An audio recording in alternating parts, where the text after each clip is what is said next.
Hello there. What is it with the BBC?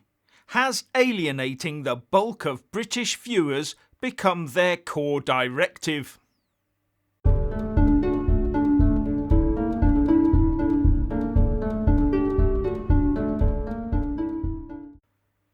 As per usual, please like, subscribe and comment below. And why not buy a mug with my mug on it? It looks like the BBC is now intent on breaking itself, because the Beeb top knobs are considering hiring the left-wing, Boris-bashing, anti-Brexit executive editor of HuffPost UK, Jess Brammar, to be the new BBC executive news editor. Now, she has previously been a deputy editor at the BBC Newsnight programme, as well as a field producer for ITN, where she was presumably obliged to follow any impartiality rules. But that, it seems, was not required at the HuffPost. But that particular outlet is feeling the financial heat, so is in the throes of a brutal cutback, and Ms Brammar is bowing out as a result. But now we know her politics, does this not disqualify her for such a senior role within our unbiased national broadcaster? And it seems that one of the BBC board directors, Sir Robbie Gibb, a former BBC journalist and communications director to Theresa May when she was Prime Minister, may have tried to have intervened to prevent the appointment. Cue much tears and wailing from the left. And further, it's reported that she has deleted shed loads of tweets, some of which the Telegraph says it has recovered. The former Sun editor, Kelvin Mackenzie, tweeted, "While editor of the lefty HuffPost, Jess Brammar was hostile to Brexit but positive to BLM. No wonder Robbie Gibb, a BBC board member and ex-Number 10 comms guy, wants to stop her having a big BBC news job. In desperation, she has deleted all her old tweets. Too late. We know why." A mark of the times, trawl through your social media history prior to applying for a new job. But this ain't just any old job. No, this is a post that will have direct influence on BBC News output. So Robbie Gibb is right, if the reports are correct, when he texted the BBC Director for News and Current Affairs, Fran Unsworth, and said that this appointment cannot be made because the government's fragile trust in the BBC will be shattered. Now, the government's trust is one thing, but how about the trust of the fee-paying viewing public? This will alienate half the viewers, while the other half will be given comfort by the thought that the BBC is now just a bit more on their side of the political divide than they were yesterday. And this post is a senior one. Check out a couple of the responsibilities. To lead a combined team across both BBC TV news channels, providing BBC News around the clock in the UK and around the world. To serve both domestic and global audiences. You'll line manage heads of journalism, specifically Head of News, Radio 5 Live and the Senior News Editor Weather. So you can understand why people might be concerned at this appointment. But the Labour Party takes a different view. For them, the alleged intervention of Robbie Gibb is the crime. Labour's shadow Digital, Culture, Media and Sports Secretary, Joe Stevens, said that the intervention by Gibb, first reported in the Financial Times, raised very serious questions about Conservative cronyism at the heart of the BBC. If Robbie Gibb is in post to further Tory interests rather than the public interest, then he is in the wrong job.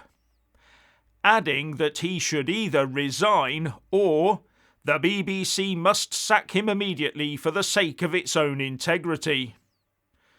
Integrity. The trouble is that a BBC statement about this says that As a general principle, board members are able to discuss issues with other board members or senior executives. These principles were adhered to. So the real issue with that is someone leaked that text from Robbie Gibb to Fran Unsworth, if there was one. But it's all lefty smoke and mirrors to divert attention away from them getting a potential ally into the heart of the BBC. Although many would say, in the grand Marxist BBC scheme of things, what difference is one more anti-Brexit lefty working for Auntie Beeb gonna make? Moving on.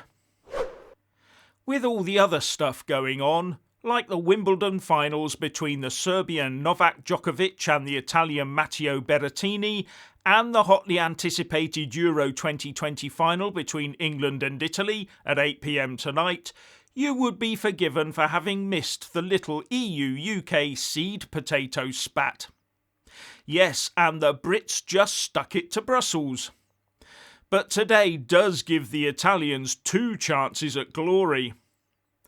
Now, at the beginning of the year, we left the EU Single Market and Customs Union when the Brexit implementation period ended, and the EU instantly slammed all the rules they could into place to ensure life was as hard for us in the UK as they could make it. All those forms and barriers to trade that make exporting from the UK into the EU very onerous, when in any sane and normal world they needn't be. But the UK did not reciprocate in kind.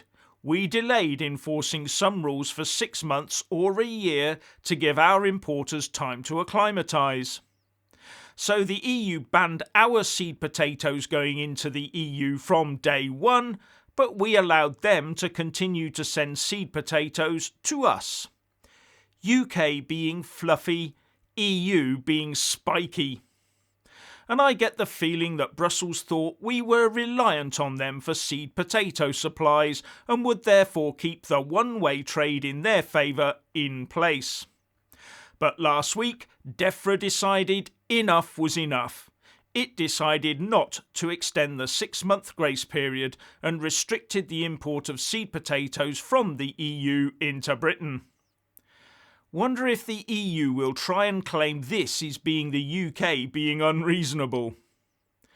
And this has been met with much delight from Scottish seed potato suppliers who would have been hammered by a continuation of that one-way seed potato traffic.